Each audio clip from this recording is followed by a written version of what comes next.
So I made it to Florida in one piece, and it's nice to be down here. I'm staying with friends who I haven't seen in a long time, and it's very warm.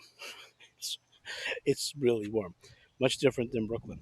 However, it's given me a little bit of time to sort of decompress from Charlottesville, which definitely took its toll on me, much more than I thought it would.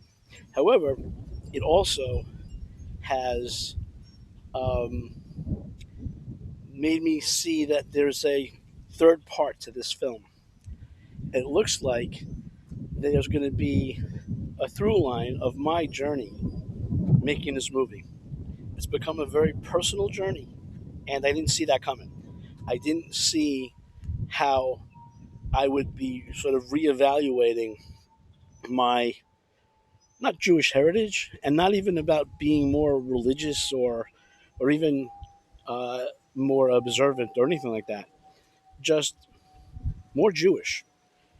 Being around this much hate and this much uh, just intolerance, it's palpable.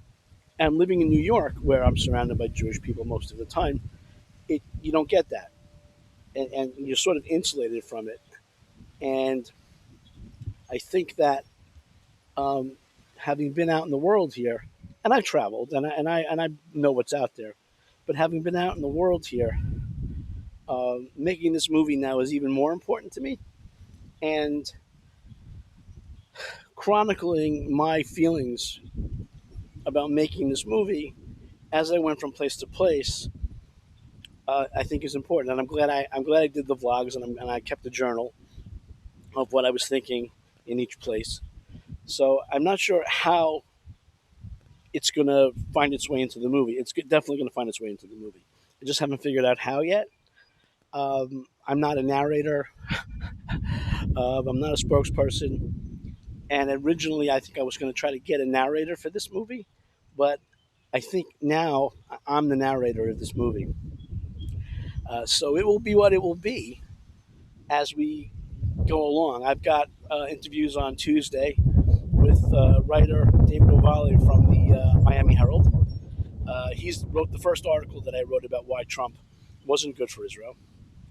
Then we'll be in Miami, and then we're going to go to a firehouse in Miami that has a 9/11 memorial in front of it, and that had been defaced last year with anti-Semitic slurs.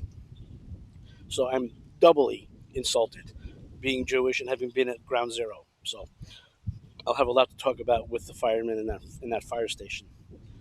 And then it's mostly editing for the rest of the time I'm down here in Florida. I'll be back up at the end of June, and we've got a few more interviews, and then we'll be done.